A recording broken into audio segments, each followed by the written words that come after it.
You're in the Paracast, the gold standard of paranormal radio. And now, here's Gene Steinberg. Our co-host this week is Christopher O'Brien. And you know, years ago, Muhammad Ali, during his prime, and by the way, ladies and gentlemen, he did report seeing a UFO on more than one occasion. Yeah, in fact, I even talked to him about it. Anyway, he used to use the phrase in dealing with his opponent, float like a butterfly, sting like a bee. But it seems that our friendly co-host, our genial co-host, Christopher O'Brien, was bitten by something a little bit more intense than a bee. What happened to you? Actually, I was stung.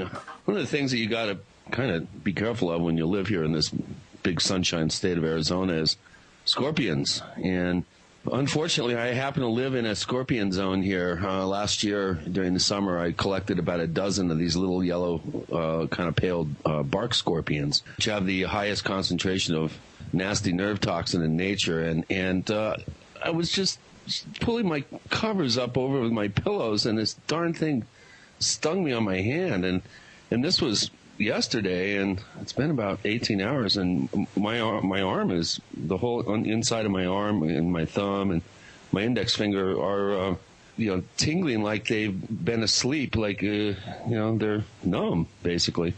So you come to Arizona, you really gotta shake your shoes out and don't leave anything on the floor, and I guess check your bed. Well, I tell you, I tore all the covers off last night and shook them out real good before I got in. I'm just lucky the thing didn't sting me on my face. Well, that would be a very interesting kind of conversation. I probably couldn't talk. You know, some people do that. You know, they work for certain movements in the UFO field, and although the words seem to be clear and distinct...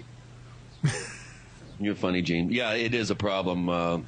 People mumbling and at least sounding like they're not making sense. I think that's probably accurate as well. To make some sense, though, now, on the previous week's show, the one that you appeared on with Paul Kimball, with Kevin Randall, now, one thing Paul said where he made it pretty clear where he stands about UFOs, and that is he favors ETH. I think it's crystal clear about that. Obviously, he's willing to accept other points of view. That's fine. But if we're going to lay our cards on the table, and in your case it may be difficult because one of the arms is still tingly there, and that is, where do you stand? Are you an ETH guy? Are you a multifaceted kind of guy with different solutions for different problems? What? Yeah, I think we're dealing with something infinitely more complex than the simple explanation. I know that sounds crazy, but the simple explanation of the ETH, I have a sense that we're dealing with a whole multitude of things. It's probably more complex than we could possibly imagine. Well, okay. More complex than we can possibly imagine. Maybe do a little imagining. Okay. What areas do you think we could possibly even approach what the answers might be? Well, again, you can't factor the ETH out by any stretch. And there probably have been visitations, I think, to this planet at some point or another. I doubt that they would be involved in a covert sort of clandestine operation like we're seeing with the abduction phenomena. And, for instance, cattle mutilations would be another one that seems pretty spooky. But I have a sense that we're dealing with a closed system phenomena, possibly akin to a trickster-like energy or a trickster-like force, which is collectively being manifested by humanity under the guise of appearing alien. Possibly in an effort to draw ourselves off planet, to get off this rock before the sun goes supernova or before we get hit by an asteroid. I think we really owe it to ourselves to look into all closed system theories and explanations before we get, I think, self-important enough to think that anything out there is coming to visit us. Now, of course, the late Swiss psychiatrist Carl Jung wrote a book about flying saucers back in the 1950s. He spoke of the collective unconscious, which I assume it means humanity's conscious is therefore communicating this information to us. Would you say it's humanity or Mother Earth? Well, it could be both. I have a sense that the Earth is a living superorganism. I've always kind of felt that. I think you'll find that belief and that view shared by most of the world's indigenous cultures. And, there could be some symbiotic relationship between an Earth energy that's possibly creating or manifesting phenomena and humans. So there may be an interesting, it may be both, and there may be an interesting symbiotic relationship that's taking place. Well, it may also be that we create our own reality. So whatever reality we perceive, somehow we are individually or collectively creating that reality. I'm not thinking of a matrix kind of thing, though. Right. Yeah, and that would be a classic example of the collective unconscious at work. And because if we are all collectively creating this reality and manifesting these phenomenal events, there should be an underlying agenda that we have. And my guess would be to pull ourselves off planet, to seed the universe before the planet is hit by an asteroid, like I said, or the sun goes nova. I'm going to be really silly here. Can we say then that maybe the collective unconscious caused that great oil spill in the Gulf? Because it was a strange confluence of events. They've done that thing before without a problem. Yes, we can say that maybe BP oil maybe didn't use all the backup systems. There's a story they saved $500,000 by not buying this backup valve. But in the end, it would have happened anyway, no matter what they did. Well, I think it's inevitable with all these hundreds of oil rigs that we have in the world's oceans. It was bound to happen. We were bound to see a catastrophic, very, very unfortunate accident. And I just hope it was an accident. I would hate to think that somebody would have the the balls to take that thing out. Stories are coming out now about the head of BP selling off, I think, a majority of his stock just days before the accident, which happened on Earth Day, curiously enough. And also there's stories of Goldman Sachs, I think, Gene, selling off quite a number of shares of their stock in BP as well. There seems to be something going on there. I'm not sure if this is premeditated. I'll tell you if it is. Someone's got or something has a heck of a lot of karma they're going to have to deal with, because this is really catastrophic, what's going on now. People died. Yeah. Forgetting the impact on the environment and all the natural creatures who are being injured or people dying. You're right. That's only part of it, folks. Yeah. Okay, that's only part of it. What about humans who died in this supposed accident? But, we can get into that. We could get more into conspiracy theories, and maybe we should bring Ken Thomas and maybe Jim Mars back to discuss that. This week, though, we're going into an entire different realm, the realm of humanoids. You brought forth a very fascinating guest. Tell us about him. Yeah, Albert Rosales is, again, like one of those unsung heroes that's been quietly and patiently compiling data on humanoid cases, and he's one of those unsung heroes in the field. He doesn't go around promoting himself. He doesn't do all the conferences very regularly. I think he does appear now and again. But I've never seen him on any of the TV shows or at any conference. Yet he has amassed thousands and thousands and thousands of alleged reports of witnesses reporting humanoid-type creatures that are non-human. It's going to be a fascinating, I think, discussion, because Albert is really just glancing through some of his recent cases from this year. His cases go all the way back into the dim reaches of history.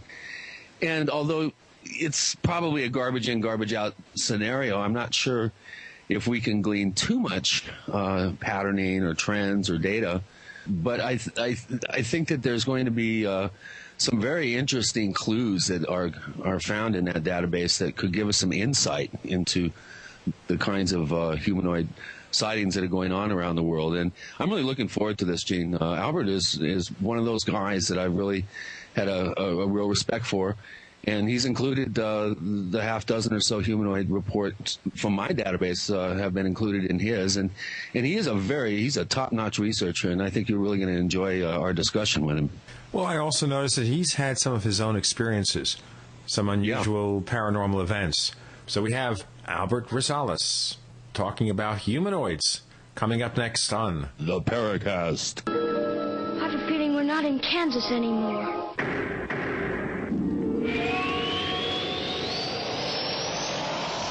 Hi, Hi, this is Tamar from Namecheap. We're a domain name and web hosting company, and we really care about our customers. With domain name purchases, Namecheap offers free SSL and free WhoisGuard for a year to protect your identity from spammers. We won't bother you with unwanted messaging in your inbox or upon checkout, but most importantly, we care about you, our customers. Your satisfaction and happiness is our primary focus because your support means so much to us. If you'd like to learn more, please visit us at radio.namecheap.com for web hosting and domain name specials. You can also follow us on Twitter at twitter.com/Namecheap, where we host many great contests, or become a fan of ours on Facebook at facebook.com/Namecheap. See you online. We want to hear from you. If you have a comment or question about the Paracast, send it to news@theparacast.com. That's news@theparacast.com. And don't forget to visit our forums where you can talk to fellow listeners. Just go to theparacast.com and click on the forum links. That's the forum links at theparacast.com.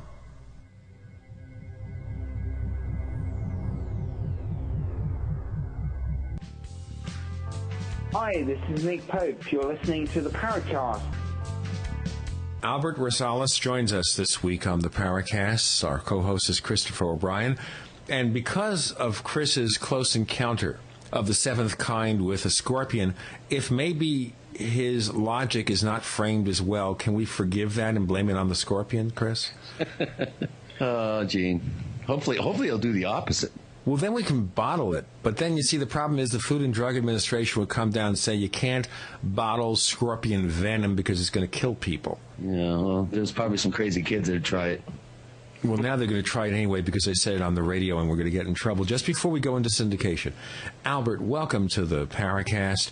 Now, in the stuff that you sent me, all the background material, I see that you're not just a researcher, an armchair researcher. You've had your own experiences. Can you tell us when this started in your life?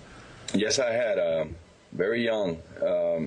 Like I mentioned, I was born in Cuba, and very early at my age, I remember having some experiences where I lived in the city of Santa Clara, Cuba, central part of the island.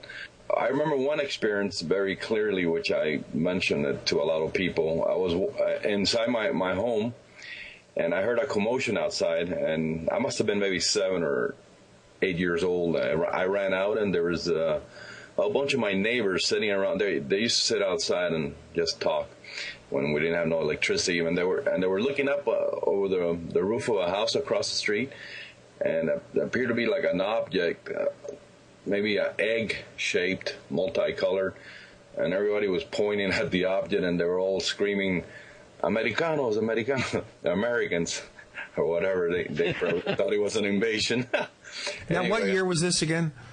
I would venture to guess maybe 63. Okay. Or maybe 62 or something, or around that time, yeah.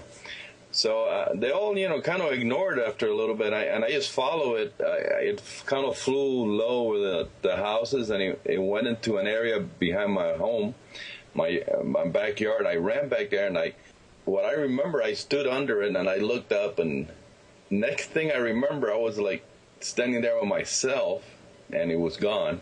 And I'm all wet. I don't know why.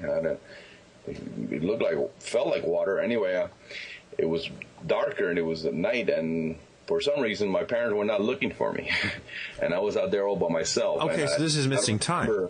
Yeah, that's what I think. I never been regressed, and I never been hypnotically regressed about what happened. But it appears to have been some missing time, and that's not the first time. Also in Cuba, that had something like that happen. Not the first time. On a previous occasion or a subsequent occasion? I think maybe a year after that, we were at a beach. Wasn't a tourist section. It was mostly for locals in Caibarien, near the town of Caibarien in Las Villas province. I was out by myself exploring, maybe the sand dunes, and what I remember, they were like, that when the crabs, they have these holes in the ground all over the place. All of a sudden, these crabs started coming out of the ground. What I thought were crabs, but for me, I thought they were kind of big for crabs. They were like huge. They were coming out of the ground, and I was looking at them, and I was all by myself, which I thought was strange because it's a lot of people around there at the time. Then my next memory was being at the end of lying down at the end of an old pier they had there in the little town, which was broken down, made out of wood, and no one ever ventured over there because it's kind of unsafe. And my parents found me all the way at the end, and they couldn't figure out how I got there. Of course, I didn't remember anything, but I never been regressed, so I don't know what could have happened there. Maybe those crabs were not real crabs, you know what I mean? I kind of think that maybe being regressed may not always be the best solution. We've had lots of controversies over the value of that. Right, true, yeah. Because you never know what they might make you remember. I heard a lot about that, I'm not sure. They might make you remember things that didn't happen. True, that they want to include in their agenda, I don't know. But I don't know if I'll ever actually remember what really happened. After that, I moved to Spain with my parents, and then I moved over to the United States in 67, at the end of 67. The next experience that I could remember was here in Miami, looking out with my sister. We were looking out a window in my apartment, and we saw another object that resembled very much the one I seen back in Cuba. Also shaped like an egg, a lot of lights, appears to be coming up and down over the houses. What I remember, it appeared to have some protrusions or some stuff sticking out of it. I don't know what happened. I think it disappeared behind some clouds or something. But I remember I wrote a letter to APRO, APRO, the group that used to be very active back then. I never did get an answer, though. But I was young, maybe so. I joined the Navy, and while in the Navy, I can tell you that back in 77, I was in what they call a Mediterranean cruise, or deployed there, on board a destroyer tender, and I was out on deck. I used to be a radioman, so I used to go up there all the way to the top and just look around. And I saw over in the distance, over the island of Mallorca, the Balearic Islands, what appeared to be a metallic disc, silver in color. It was just cruising along.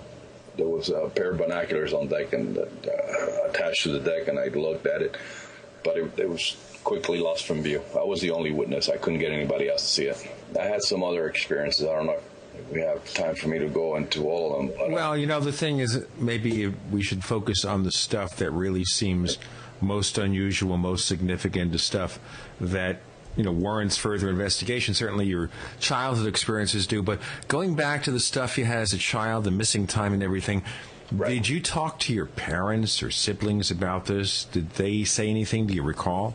No, like I say, they seem to ignore the whole thing, and if I mention it to them, they will either laugh it off or tell me that I have been having nightmares or dreaming. I always, as a kid, I remember being afraid of the dark a lot, and I wouldn't go to bed with all the lights out. I always needed a little light on for some reason. I recall another incident also in Cuba and Santa Clara. It appears that I was in one of those green light states. I wasn't sure. I was sitting in the kitchen, and around me there were these figures or people, which I recall were like all kind of luminous, and they were all tall, but they were like human shaped. They were not, your typical Hollywood alien stereotype. They were shaped like humans, and they were luminous. And all I know that they were talking to me. Of course, I don't remember anything they told me. I know that they gave me their name, which I don't remember to this date, and they left me with a feeling that they would be back one day. That's all I remember. After that, I woke up in the morning, and I couldn't recall anything else about the experience. Now, did you ever think maybe later on that maybe that particular experience may have been a dream? Yeah, definitely. I thought about that. Kind of a peculiar dream, not your run-of-the-mill dream, but yeah, it could have been a dream. Now, during the course of the things that happened to you, did you ever see any stories in the newspapers or hear anything on broadcast TV or radio that seemed to vindicate or verify what you experienced? No, the funny thing is, never did I read or saw anything in Cuba about UFOs or anything like that, any aliens or never. It was only when I came over to the States, and not even right away, I would say maybe 71 or 72 when I was in middle school, junior high school. I went into the library at the school, and for some reason I went to the section where they had UFO books and all and I grabbed a whole bunch of them. And I remember it was Frank Edwards, Jacques Vallée, all the old books, and I checked out a whole bunch of them and started reading them. And that's the first time I really read anything about UFOs. And this is back in 71 or 72 time frame. Never read anything about that before. Before we focus on your research, Albert, just wanted to cover the experiences a bit more. Did you have any other experiences? You mentioned, of course, when you were in the military. Any other notable encounters involving a UFO or something else?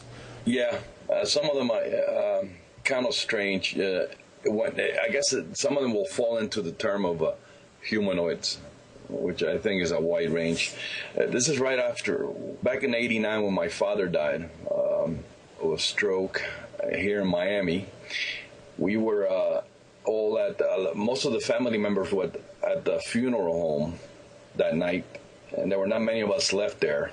What I remember is it was after maybe 2 or 3, the funeral home has locked their doors, and so all of a sudden somebody was knocking at on the glass window at the door, and one of the attendants there went out there, and we looked out. I was with him, and it was a little man. He was swarthy complexion, dark skin, slanted eyes, and he didn't seem familiar at all. He looked like maybe a midget wearing a little suit. He was just knocking, and for some reason this guy opened the door and let him in. Now, after that, he got kind of hasty. Most of the people there were sitting in the recliners, half awake, half asleep, and I just followed the little man into where my father was in the area of the viewing, and I sat in one of the recliners, and I saw him standing by my father's casket, talking either to himself or some kind of gibberish, which I couldn't really make out, while everybody else around the room just appeared to be helpless, just sitting there, not doing anything. We never seen this person before, and my father's brothers were all there, and they just sat there staring at this, which the same thing I was doing. Okay, so they saw this person, okay. Yeah. And after a few minutes, this little person or whatever it was just walked through the door and went out and disappeared. We never saw him again. Now, we all thought it was kind of strange. But that's one of the experiences. Another experience that not personally, but I had a lady here also in Miami call me one night and told me that she had looked out her back door window into her backyard and seen what she described to me as a devil in the backyard. And I told her to, be more specific. What does she mean, a devil? And she said it looked like a tall figure with wings, dark, like a bat. The Mothman comes to mind here, walking around her mango tree that she had in the backyard. And terrified, she locked all the doors, and then I believe she called the police. I'm not sure if the police responded. I think they did. I don't know what happened after that, but I talked to her personally over the phone. I never did go to her home. She refused to be interviewed personally, but she thought it had to be demonic in nature.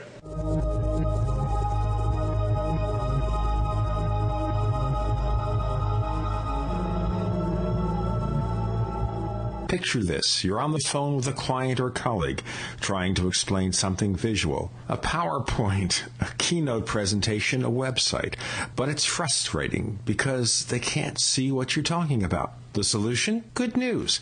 They can if you invite them to an online meeting using GoToMeeting. Then they can see your computer desktop on their computer screen, so you can show them what you're talking about. I use GoToMeeting all the time to collaborate with colleagues and with clients. You can try GoToMeeting free for 30 days, but you must visit GoToMeeting/podcasts. That's GoToMeeting.com/podcasts. podcasts for a free 30-day trial.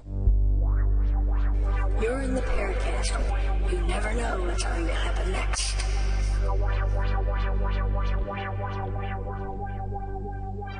Albert Rosales joins us. He researches humanoid cases and has had some experiences himself, very unusual ones. Co-host is Christopher O'Brien. Chris, you had some comments and questions. Yeah, that's that last example of humanoid sighting sounds like maybe the Mothman was on vacation down in Miami or something. That's is that type of report is pretty rare, I would imagine. Humanoids with wings, that sort of thing. Well, lately there's been a lot of I don't know if you guys heard back in last year in Mexico, Chihuahua State. There were a lot of reports of winged humanoids, similar to the Mothman type reported. Around March 2009, a lot of the people reported a winged creature that resembled a huge bat, but shaped like a man. Others thought it resembled somebody wearing a cape. This is in the 2009 case summaries, which I have. There were about 3 or 4 or 5 sightings, encounters of winged humanoids recently in Mexico. Of course, there's been a lot of flying humanoids reports lately. There have, including the ones that attacked the cops down in Mexico. I remember also that one in Mexico, a couple years back. Yeah, and there's been a 1 or 2 this year already that I know about. A couple of them in California. It wasn't a winged humanoid, but it was described as something human-shaped, like a man, but much taller. Appeared to be encased in some kind of metallic bronze color outfit or something that covered him completely, flying vertically over the witness's house. This is back in January this year. January or February, but it was a very interesting case. Now, looking back in through history, humanoid encounters, before we even get to the history, why did you focus on this particular aspect of UFO-related investigations? Is it because of your personal experiences or what? Because I think that's where the answers lie with the occupants or these creatures who we're dealing with here, or whoever they are, I don't know. But I rather investigate something dealing with a flying humanoid, a little man encounter, even Bigfoot or what have you, than a light in the sky incident, which I don't even worry about that anymore. I think the humanoid encounters is where the mystery lies. I think this is where and a lot of these encounters are like so unusual and so absurd that it's just I've always been attracted to them. And, now, you say absurd in what fashion? Well, some of them just don't make any sense. Just like that little man encounter that I had here back in '89, and just didn't have. There's no point to it. Like, I was talking to another researcher here locally that he said most of those encounters, so-called CE3, close encounters of the third kind, even the fourth kind encounters, appear to be something all like a show set up or put so we could see something that we're supposed to see it. It's something that's not really supposed to make any sense. I don't know exactly what that means, but it's just most of them are totally, I mean... nonsensical? Yeah, there's no rhyme or reason? Right, that's it. That's what I'm trying to say. Okay, so it's basically dealing here with something where something or someone is trying to put on a show for our benefit? I don't know if it's for our benefit, it's for maybe for us, for those people involved in the incident or the encounter. Most of those people are changed. There's a change within them, I believe, and I don't know if there's for some kind of future, plan. I'm not sure, but there is something going on underneath the just plain C3 encounter. That's an interesting thing too. Do you think that you mentioned maybe they're putting on a show for our benefit, but you also go back in your studies to cases involving humanoids that go back hundreds or even thousands of years? What's the earliest that you've cataloged? Looking at it right now, the earliest one that I have, is from Japan, Doesn't give you an exact location, but this is like, we're talking about maybe 2350 BC. There's an ancient manuscript called Seitoki. It says during the time of the Emperor Tanyo, in the year of Monsha, I'm not exactly sure what that means, a divine man descended from the sky using a monster that was emitting light. The people called this man the Master, and he received the name Tankun, sandalwood god. That was the translation. And his country was called Pisan. Now, this is interesting, that's describing somebody that came from the sky with a so-called monster that was emitting light. Nowadays, that's called a close encounter of the third kind. But this is from a ancient Japanese manuscript. And here's one, I have so many, from Ukraine, near a river Satomi, near modern-day Kiev in the Ukraine. This is from the year 10,065. Local residents observed a strange sign in the sky, which just resembled a huge star with blood-red beams of light. This phenomenon lasted for 7 straight days. It was seen only during the evening. Around the same time, a childlike dwarf-type entity was found by fishermen in the river Satomi. This river does no longer exist at the present, by the way. The dwarf was pulled out of the river in a net. The fishermen kept watch over this strange entity until late afternoon and then threw it back into the river out of fear and repugnancy. According to them, the dwarf-like entity was very strange, with a much wrinkled face, another, what they mention here, shameless details on his face and body. There's no specifics.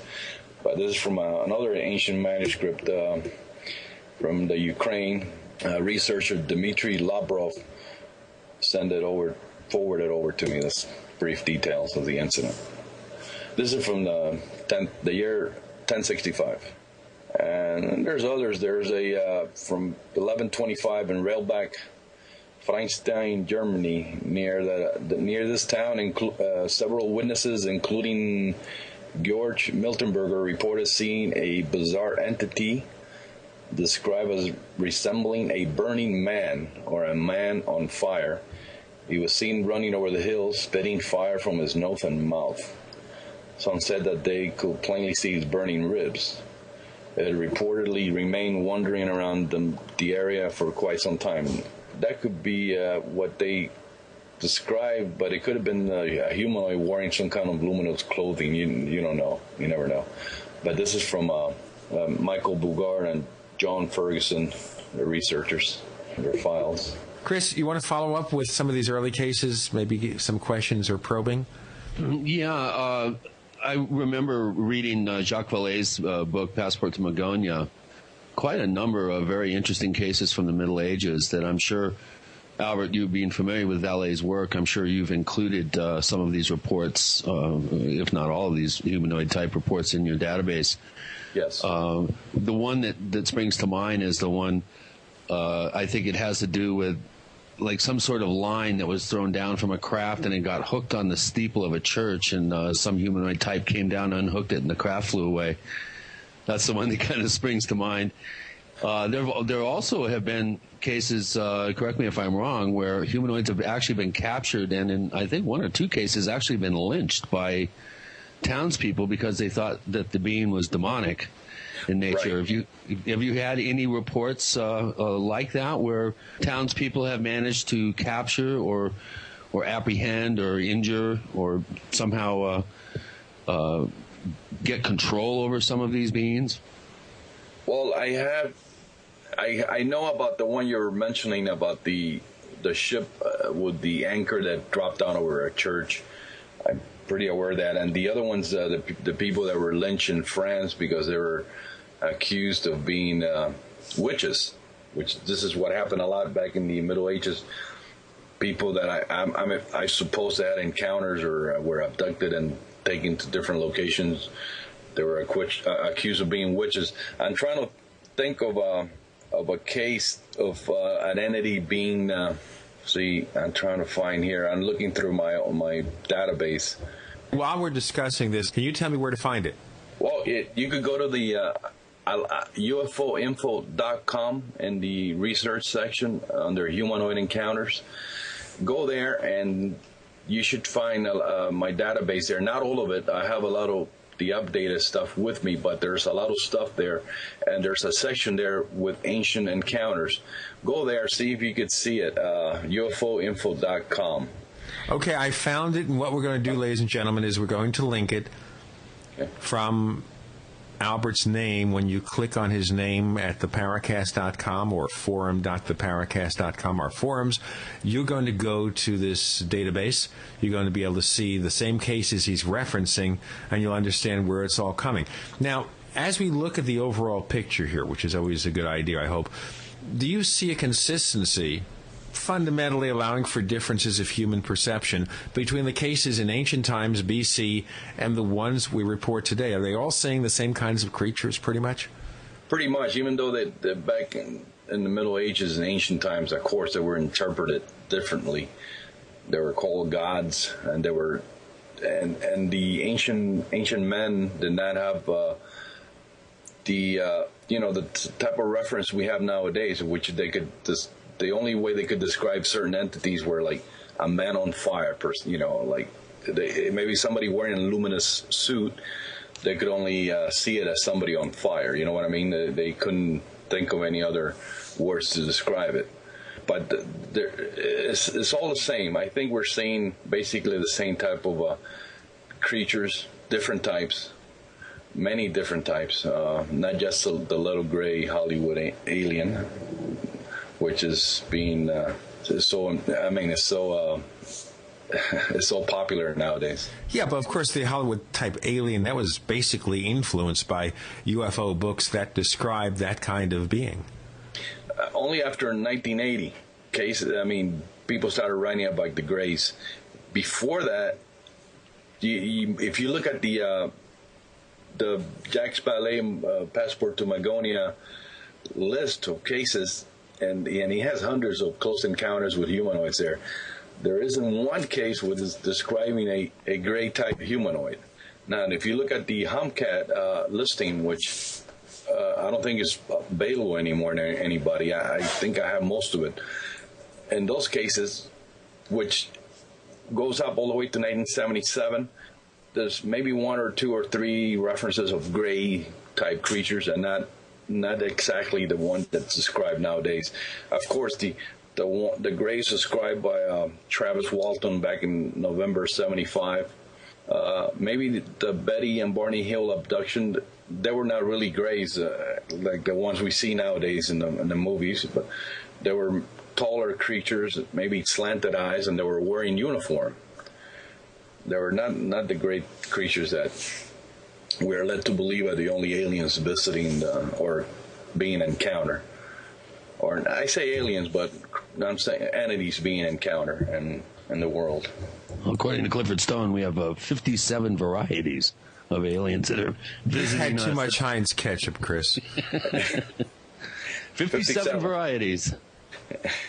So you're saying basically, Albert, you're saying that you do not have very many, if any, cases prior to 1980 that are your typical, as you call them, Hollywood gray type aliens in the descriptions. Well, yeah, now I do, because a lot of the people that remembered being abducted while being regressed or hypnotically regressed say they could recall incidents back in the 50s or 60s or 70s of being abducted by aliens.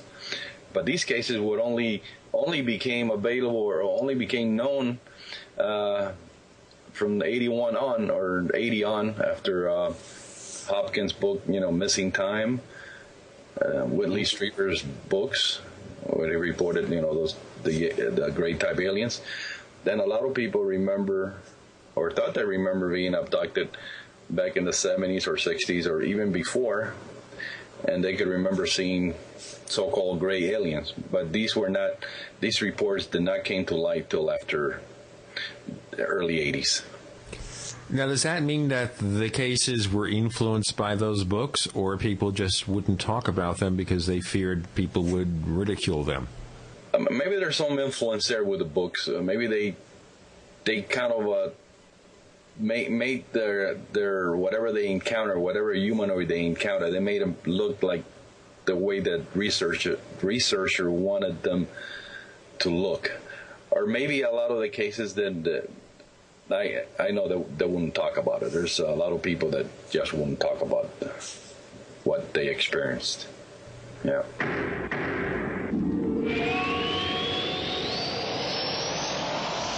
Fate magazine provides true reports of the strange and unknown.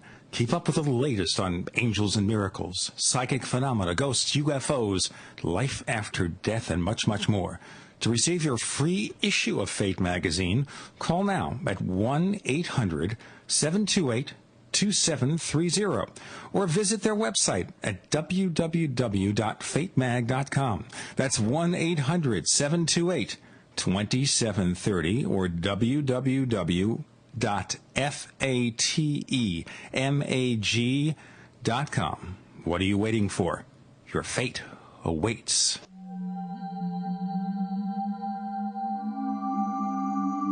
You've entered another dimension. You've entered the Paracast.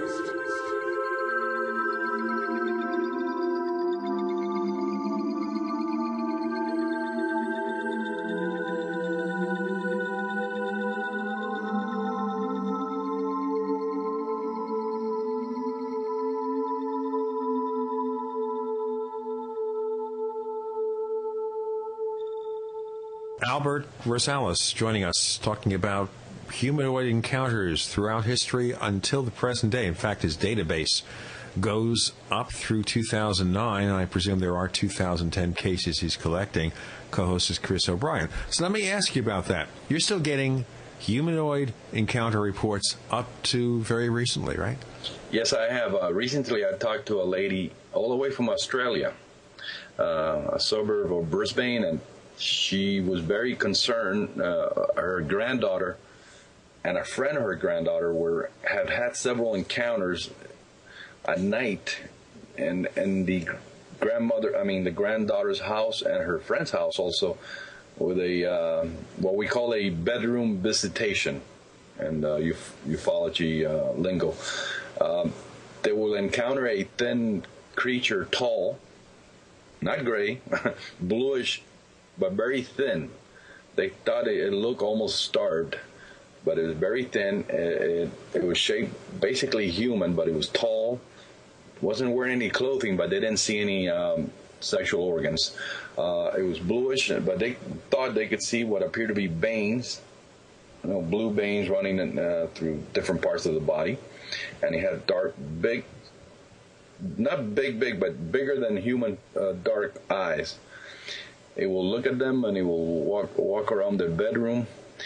And then one night, where the granddaughter, thinking that if she slept at her friend's house one night, she wouldn't be bothered with it, they saw it over there also. She wasn't the only witness. Her friend also saw the creature. The lady wrote to me. She wanted advice on what to do. I could only tell her that I have never heard of somebody being hurt. Maybe I lied, but I didn't want to scare the lady. Well, I'm going to ask you about that in a moment, so just go on. I'm going to ask the obvious question. By an encounter with a humanoid, I told her that the best thing to do was not to, not try to approach it unless it approaches you and tries to contact you first. Let them make the first move. Okay, hurt by a humanoid. When? How? Most of those cases are, unfortunately, they're not all of them, but they're anecdotal in nature. There's one that in '67 that I could just top of my head in Brazil. Of course, Brazil has been a place for some reason that these type of cases have been reported a lot. People have been injured or hurt by encounters with UFOs. This is I'm trying to find it so I could read it verbatim for you guys. This is back in 1967 in Brazil at a little airstrip. Can't remember the name of the place, but there was a husband and wife. They guarded the location. There were like guards there, and they saw on the tarmac on the landing strip what appeared to be a disc-shaped craft, and they saw some figures. They looked like men, but they're very thin, and they were wearing tight-fitting light yellow outfits, and they had bald heads, no hair. Their eyes were normal. They were running around. According to the man and the lady, they looked like children playing around for some reason. Now her husband grabbed a gun, a rifle, went inside his room, grabbed a rifle, and shot at one of the creatures. I don't know it's not known if he hit him, but immediately, seconds after that happened, a thin ray of a beam of light came out of the object and struck him. He was knocked down, senseless, and the figures ran into the object and took off, disappeared from sight. What happened after that? He was taken ill. He was taken into the hospital, and he died maybe 2 or 3 days after that. I'm trying to see what they say with the cause of death, but it was some kind of had to do with some kind of fulminating cancer that all of a sudden just got him, or which I'm thinking maybe some kind of radiation. But that's one of the cases that come off the top of my head that is very interesting. All right, I can't find the. Here we go. The guy's name was he was a 49-year-old man, Ignacio de Sosa, August 13, 1967. Might be in the database you're looking at. I don't know if I have 67 there already. He shot at one of the creatures, and a beam of green light was emitted from the UFO and struck de Sosa on the head and shoulders. He fell unconscious. The 3 entities entered the object, which then took off vertically, high speed, which would sound like a humming of bees. De Sosa not only incurred a circular burnt patch in diameter, but also, upon examination by a physician, was found to have leukemia, of which he died in less than 2 months. This sounds like radiation poisoning of some sort, doesn't it? Yeah, but one was really accelerated. Yeah, he died within 2 months after that. This case was investigated by the late Dr. Olavo Fontes. He was a very famous researcher in Brazil. Yeah, I just brought it up here. I have a little image there of the object on the tarmac there. Now, do you notice instances where people who see these humanoids or get close encounters with UFOs are harmed in some way? Do you see that kind of injury report being focused on any particular area of the country? Maybe it's just some kind of prejudice or something, but it seems to me that South America gets more of these cases. It seems to me Mexico, used to be Brazil, used to be the hub of a lot of the incidents in which people were either injured or outright killed by UFOs. But however, there's I know of a case in India, maybe a case in the hold on, there's a case in India in which appears to have been some kind of encounter with humanoids, and then a mutilation of human mutilation. Ooh. And those are, kind of taboo in many instances. This is, I believe, in 1958. There was somebody, a man saw a couple of children playing, and near where the children were playing, an object was seen to land. And some small figures were seen to come out of the object and approach the children. Now, after that, he hid, and he didn't see what happened after that. He left his place of hiding where he was, and when he went to the location where he had seen the object and the children, he found that one of the children was dead. Apparently, he had been mutilated, his eyes removed, anal cavity, just like you hear when it happens to cattle. And the other child was in a catatonic state. This incident supposedly happened in 1958 in India. This is from researcher Jenny Randles from England. Wow, that's quite bizarre. I've always been on the lookout for years. I've been on the lookout for cattle mutilation cases from India. This is the first mutilation case that I've heard of from India, but it turns out to be a child. That's rather sobering. India does not seem to figure very prominently in most ufologist databases. What are the number of cases approximately that you have from India? Is this something that's fairly rare there, humanoid encounters? Obviously, a human mutilation case would be extremely rare, but how much activity has there been over the years in India? Well, quite a bit, but you're right. I don't have that many humanoid cases from India. I was talking to a researcher there not too long ago. He said that a lot of there have been cases, but many could be sociological reasons, or people don't come out and talk about these things over there. They're interpreted as maybe encounters with deities. The India and the Hindu religion as a myriad of gods and goddesses, and they're interpreted and at that level, and many of them are not interpreted as perhaps extraterrestrial or humanoid, but there are some cases in the files, not that many. Again. How about Monkey Man? Remember Monkey Man from a few years back? That was kind of their version of the spring-heeled Jack. He would leap up from the street up to the top of 2- and 3-story buildings and chase people around. I think a couple of people even died from shock and panic. And why don't you give us a brief overview of that particular series of encounters? That's pretty interesting. I included it in my recent book.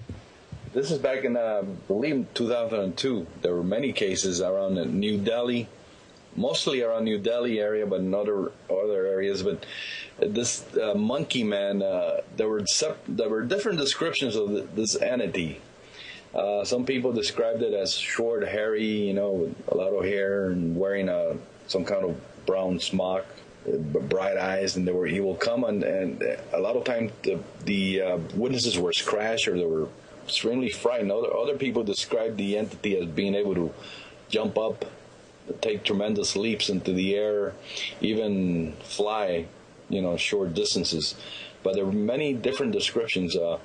What I know is one pregnant woman fell down the steps upon seeing the creature and consequently died after that. There was another man that was found after an encounter. He was found crashed and he was also dead. They thought he was related with the encounter with a Monkey Man. Now, after that, I believe there are no more cases till 2004 when they had also in India reports of it wasn't really an entity or a humanoid, but it was like a ball of light that emitted like loud humming, and it will burn the witness. It was like caused a lot of injuries also around the New Delhi area. It was also in the news for a while. This is, I believe, 2004. And there were a lot of injuries related to that. Okay, so it was in the papers in India. I believe it was in the papers, but I don't really have the reference with me. But it was it went on for a while, maybe just like the Monkey Man. The Monkey Man was in the papers, and it was he was even covered in papers here in I believe in the UK. Now, one of the considerations here is in collecting all these cases, do you ever get a chance to actually go down on the scene to investigate, to interview people, and see for yourself what's going on? I done that locally on several cases. The most recent one, I talked to a young man here in Miami, Western-Dade County. He has had several incidents of encounters. The only humanoid case was that I could term as a humanoid. He was last year, maybe in the summer. He was out standing in the front of his home, and he saw something coming down the road that to him it looked like a car, but it wasn't a car. I don't know if you know what I mean. He said it looked like a the old Volkswagens, but it had big fenders, but he couldn't see any tires or wheels. Okay, it looked like the original Volkswagen Beetle then. Right, something like that, but it was kind of luminous and didn't have any wheels. It was kind of floating over the ground. It came over and kind of stopped. I haven't even summarized this case yet. It stopped in front of his home, and he was kind of in a daze, and he walked over, and the door on the other side opened, and he saw legs coming out of the car. After that, he doesn't remember. His next memory was being inside the home, sitting and watching TV or something. But him and his girlfriend has experienced other strange incidents in the house, not necessarily humanoid in nature. I also interviewed a boy here in Homestead, who was just south of Miami, close to the Keys. He saw a being or an entity in a field across his home. And of course, that area there on Homestead is a lot of fields, it's mostly agricultural. Is that it was a tall figure wearing a silvery suit, and the interesting part was he had some kind of a insignia, luminous insignia, in the chest area. It looked like a badge to him, some kind of inscription, but he couldn't tell exactly what it was. Sounds like a superhero.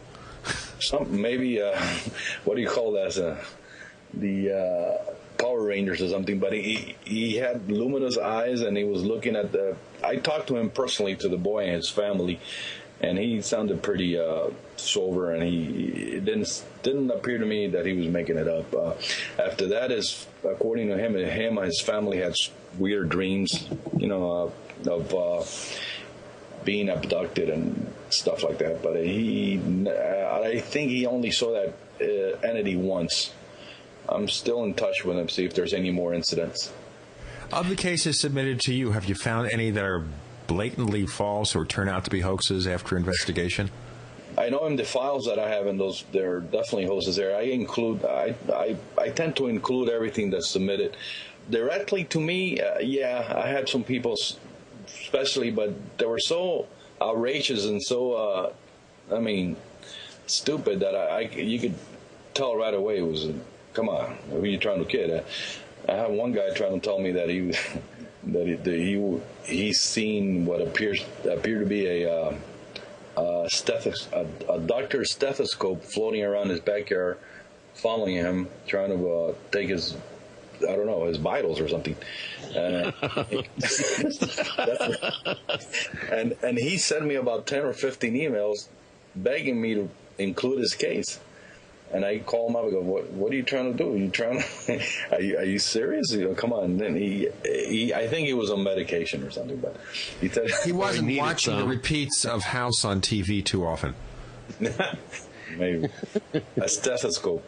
Or maybe taking the drug that Dr. House took on TV. He took all those pain-killing drugs. You take enough of those, you start seeing things. Yeah, I had a couple of those. And when it's an outright hoax and somebody is, I don't include it in my files. Like, I have in my files all these 1950 cases, like the contactee cases, and like Adamski and some of the others that you can tell, But I include them because there's actually people that swear by those cases, that actually believe, they're real believers, that they're space brothers that are coming here to help us in 2012. Okay, so your database here, you're not really vetting everything. You're just including anything that just seems like it might be vaguely sensible. Yeah. Okay. Yeah. I get a lot of cases from overseas also, but most of those cases have been investigated. And a lot of these cases are sent over to me, and I have to translate them. Many of them I have to translate. I'll tell you what, we'll get more involved in these humanoid cases on part 2 of the Paracast. Co-host is Christopher O'Brien, our guest Albert Rosales. We're looking at humanoids, connected or not connected with UFOs. More coming on the other side of the Paracast. We want to hear from you. If you have a comment or question about the Paracast, send it to news@theparacast.com. That's news@theparacast.com. And don't forget to visit our forums where you can talk to fellow listeners. Just go to theparacast.com and click on the forum links. That's the forum links at theparacast.com.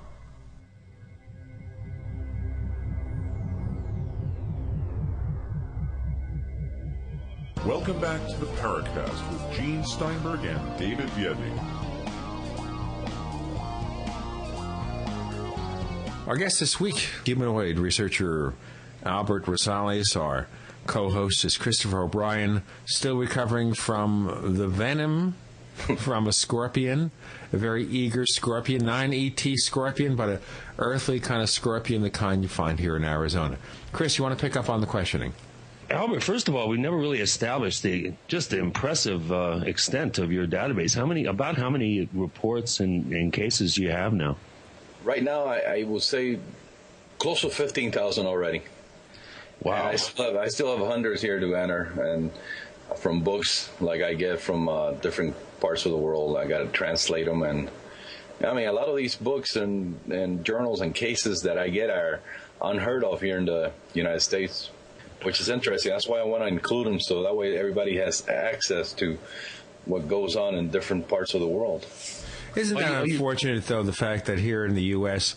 we don't pay attention to the fact that UFOs, it happens to be a worldwide phenomenon.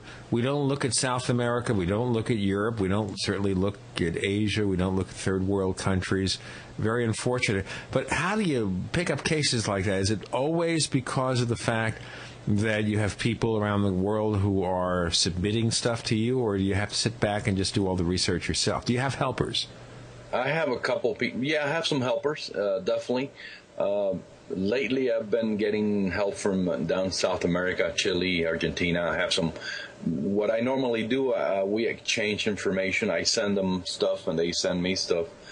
Sometimes I used to have a guy in the Ukraine that I will send him packages every other month, books, magazines that he couldn't get over there in the Ukraine. He spoke English, so he was able to read them, and he will send me cases that he will translate for me, and I will do that. And I had, people from Australia, Poland, Sweden, Germany, many different countries, Canada, help me with the research. Yes. Well, I remember that's how we met, as you were inquiring about a couple of cases from my database, and I seem to recall that that's how when I first found out about you and your work, and I was quite impressed with the way that you approached me and how you asked for the information. It wasn't just send it along or can I use it. It was like you really wanted to know more about it. And I think that's that side of human nature, that sort of curiosity and wanting to know the facts, I think is really important for a researcher such as yourself. You can't always take everything at face value. If there is an opportunity to dig into it, I'm impressed that you do go the extra mile and do that. On these cases, communication doesn't seem to be, it seems to be the exception rather than the norm. Most of these cases seem to be just these beings are being observed. What percentage would you say of cases is there an actual interaction with the humanoid type, and do you see any sort of, I don't know, just consistency in terms of what these humanoid types are asking or saying? Is there any rhyme or reason to the communication? Well, most of the cases in which communication is reported is telepathic communication. And most of these cases are the abduction cases or the abduction scenarios. Many times there's cases in which the main theme here that they seem to communicate when there's their first encounters, they tell you right away, that tell whoever they encounters, don't be afraid, I'm not here to hurt you. No, thank God they say that. And then a lot of these people that claim encounters or abductions are told that they'll be back one day. They're coming back. They'll be back. You'll see me again. They don't really give you a time frame. A lot of people are invited to go with them. They're told, do you want to come with us? And a lot of the people, most of the people are reluctant or hesitant, and they want to know for how long. And I know cases of people that have been told, well, you'll be gone for a couple months, 3 months, a year. And some people have been told, no, you'll never be back again. But they'll be better for you. I suspect there are people that had said yes and they've never been seen again. Where they're at now, I don't know. But I don't know if you all recall the incident of Frederick Balintich back in 78, the guy that disappeared in a plane down in Australia. He reported a UFO coming close to he had a small aircraft, and it hovered over him, and his last transmission was something that he was getting close, and there was a noise, and he was never seen again. There was a search, and nothing was found, and there were other people that saw that other UFOs in the area around the same time. And there's another similar case in 1980 near Puerto Rico. Two men in a aircraft reported being harassed or followed by a craft that wouldn't let them maneuver. They were headed to, I believe, Santo Domingo in the Dominican Republic, or they were headed back to Puerto Rico, I'm sorry. And this craft was following them, and their transmission was picked up by an Iberia Airlines coming from Spain to Florida, and the guy finally gave up and says, "No, this craft won't let me go anywhere, and I have no.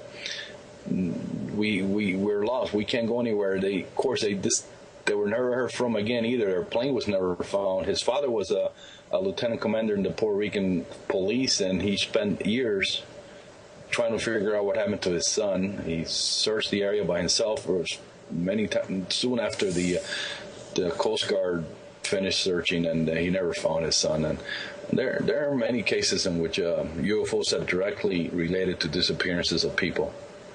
Yeah. Well, now we're looking at that here. Is it always possible here that the people who disappeared for a period of time, whether it was months, years, or forever, they had other reasons, other compelling reasons to disappear? Maybe they had financial difficulties, they had legal difficulties, the police are after them or something? Or maybe they didn't tell us and they just disappeared before they were caught? Well, I'm sure that 90% of the people that voluntarily vanishes, that's the reason. But there's always that small percentage that they have no reason at all for them disappearing, or they disappear in strange circumstances, or like these two cases I just mentioned, or I know of some cases in which people have disappeared in the vicinity of like a case in Brazil. Again, we go back to Brazil in 78, that two cousins, according to the incident, they were picked up by a UFO, two boys. They were maybe 14 or 15 years old. This is in a place called Piranhas in Brazil, and I think the state of Minas Gerais. In 78, they were picked up by a UFO. They were gone for maybe 1 or 2 days. One of the boys was brought back. He was found like 200 kilometers away from where he was originally picked up. His cousin, however, was never seen or heard from again. So apparently they let him go, and they took his cousin with them. And this case was verified by local researchers. There's a lot of the information, and like you say, in South America and some of the other parts of the world, in the former Soviet Union, and all those places that we never hear from, and we totally ignore over here. You know, like I said, in my opinion, the general public, most of the public, doesn't have a clue of what's going on.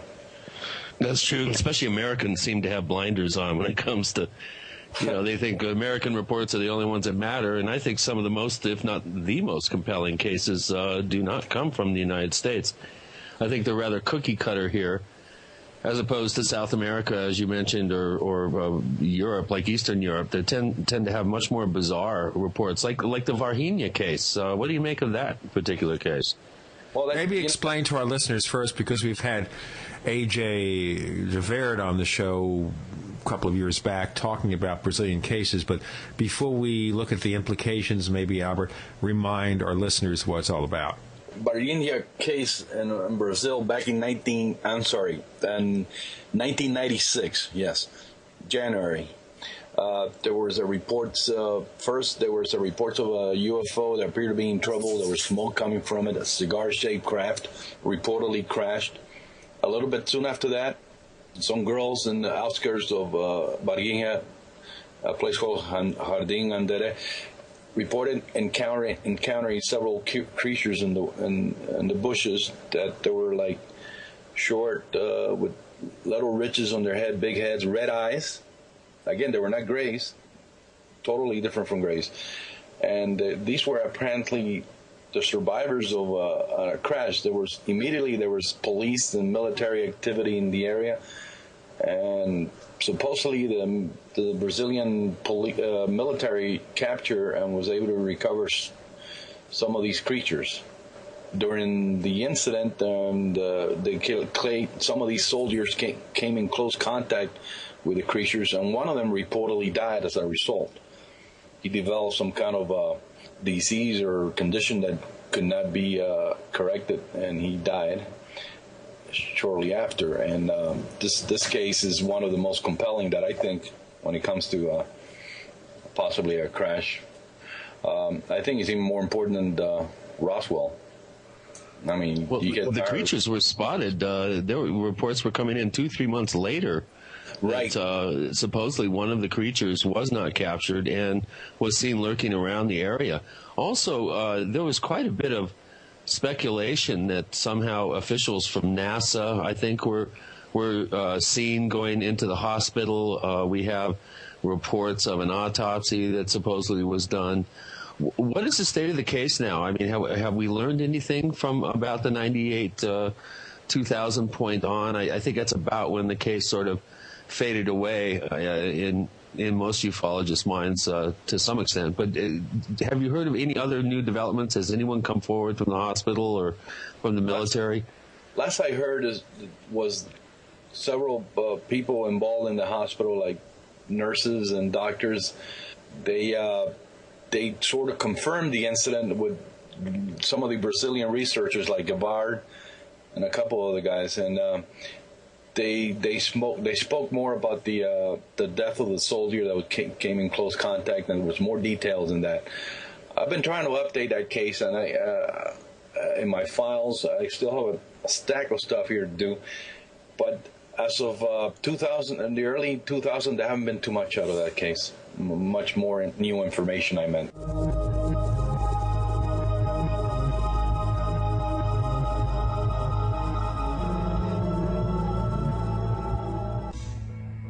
Is there a secret UFO agenda? Do strange creatures from the darkest corners of the mind roam the Earth? Is there evidence for mind control, time travel, or devious government conspiracies? Find out the inside scoop on the latest conspiracies, paranormal activity, and Fortean phenomena when you subscribe to Tim Beckley's Conspiracy Journal. It's jam-packed with stories, special book and DVD promotions, and the best news, it's absolutely free, sent right to your mailbox. Plus, a bonus free email newsletter sent out every Friday. Simply send an email with your name and address to MrUFO@webtv.net. That's MrUFO@webtv.net. Find out what they don't want you to know.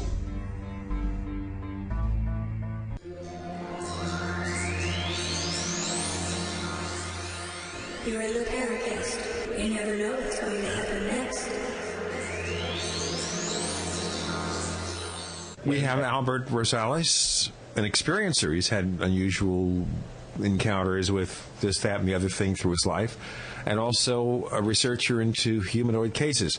Now, maybe we look at the end game here. Have you reached any conclusions? All this data you have there, and we realize some of it may not have been fully vetted. Some of it is just there for the sake of historical record. But have you begun to think what might be causing all these reports of humanoids throughout history? I don't know, but I think we might be reaching some type of, like you call it, an end game, because it's been going on for so long, if you think about it. We go back thousands of years. This type of incidents of encounters, is it going to go on forever? I don't know. It seems like it has. It seems like, if my belief that on Earth there have been other civilizations before us, and for some reason they have come to an end, and some other civilization has started. Maybe it's our turn to go. I don't know. Maybe it's coming to a point when there's going to be some kind of like they call it, Earth's change. I don't know, but I think there's got to be a point to all of this. Exactly what it is, I wish I knew. Well, having even considered that possibility, do you see things in maybe the information that's communicated by the entities to the witnesses that might indicate some kind of purpose? That's assuming, of course, it's not all deception, which it might be. Well, you guys, of course, remember the Chilean earthquake this year? In 2009, there was a case.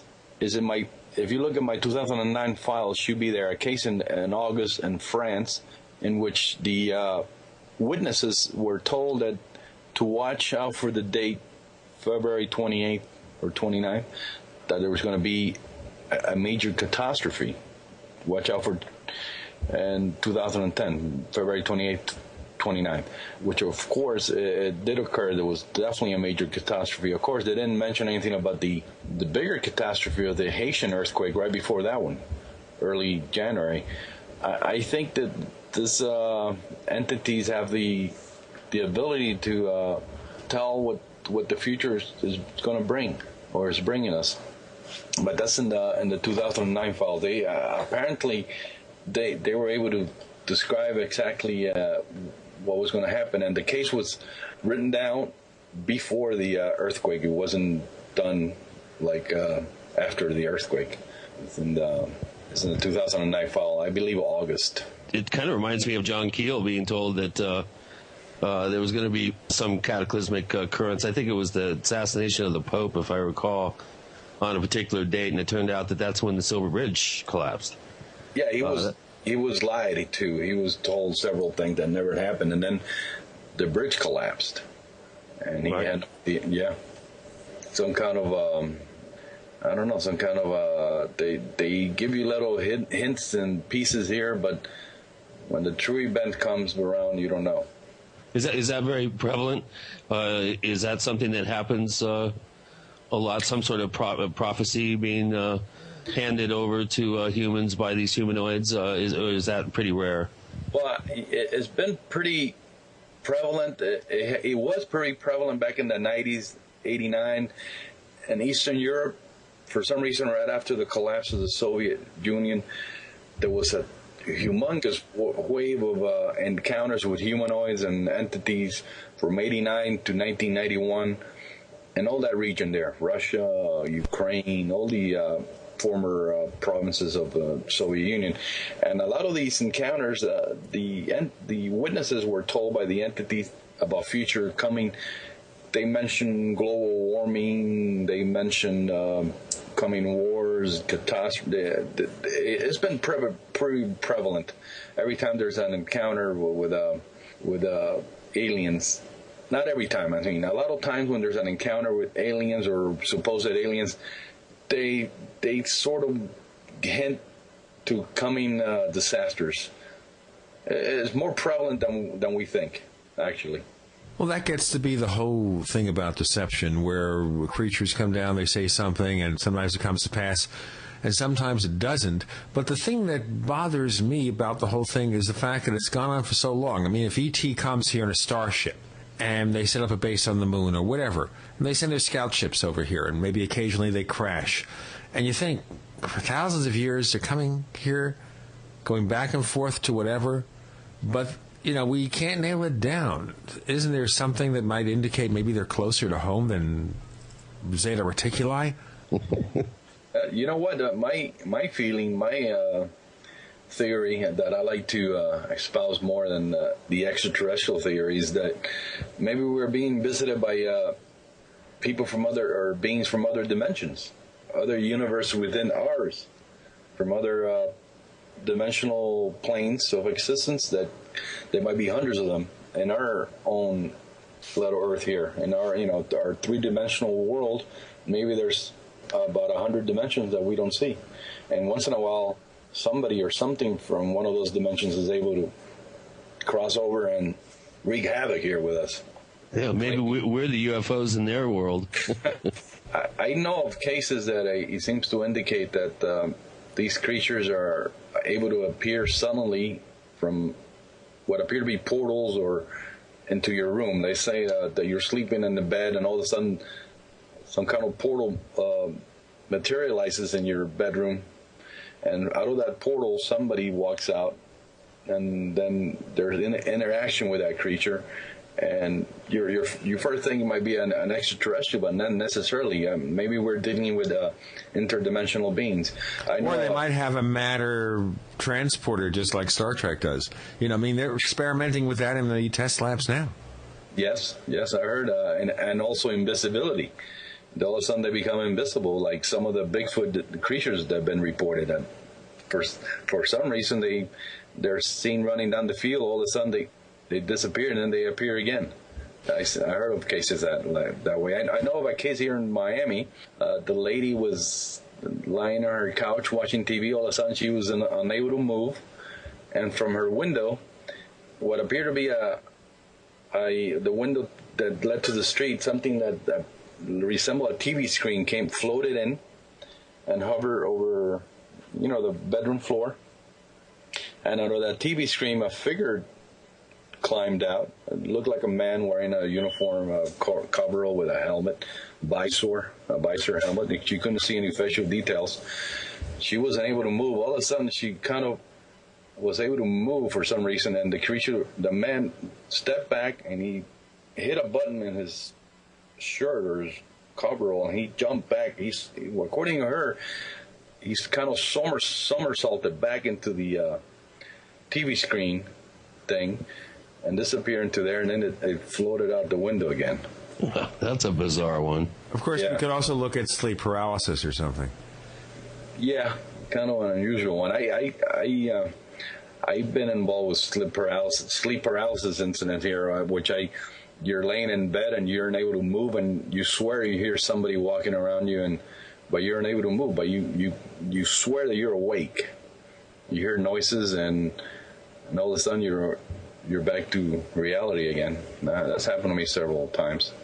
But this phenomenon of winking in and winking out of our reality, you almost wonder sometimes if this is like a holographic projection. I mean, if you look at the Star Trek series, mostly in Star Trek Next Generation, the holodeck, where they can go in there and the computers create an artificial reality that seems real. Now, that artificial reality, well, okay, we're projecting something that will happen 300 or 400 years hence.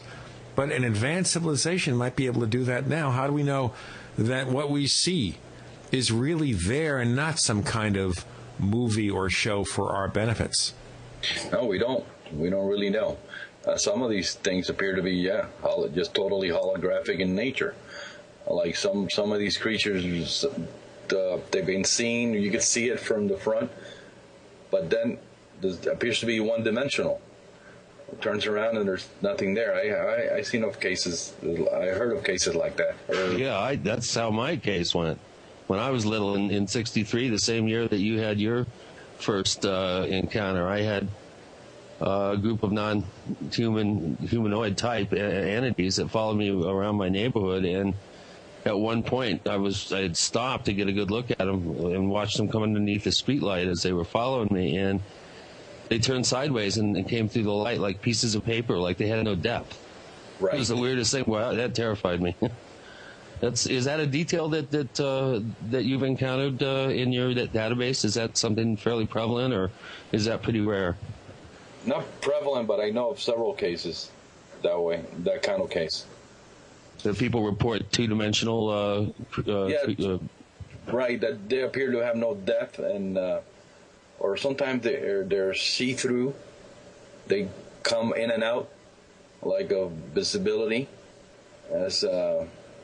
And another occasion, there's been cases of that the creatures appear to morph into a different form. You heard of those? That must be pretty rare. I've never heard of a case like that. You mean they take on a different humanoid type form? Yes. There's a couple cases. One from Israel, which is there have been a lot of weird cases there, and not too much known also here in the United States. And there's a database of Israeli cases. Unfortunately, is in Hebrew. And I was able to translate a little bit, but some of the cases there's one case which a couple in Tel Aviv came upon and this is inside their home, a short, big-headed gray-type creature, and they're walking in their room, and they follow it, and all of a sudden it seemed to morph into a tall, blonde Nordic type, and then it disappeared out through the wall. That's bizarre. And there's another case in which a witness supposedly was abducted on board a craft, and she was confronted by a tall, blonde Nordic, but this Nordic type seemed to be fading in and out, and behind it, she saw what appeared to be a reptilian, or kind of a reptile-looking being. It's kind of weird.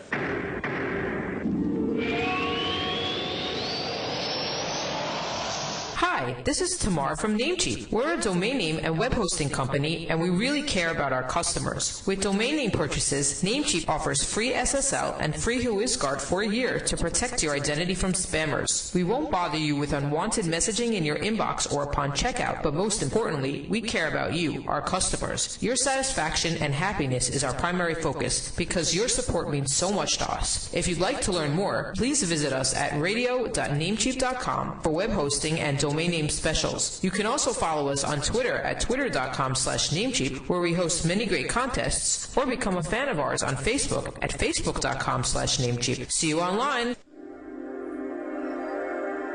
You're in the Paracast. You never know what's going to happen next.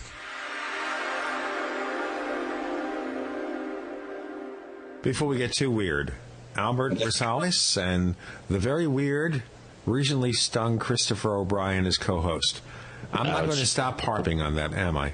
No. People harp on me all the time, so I am going to get my revenge.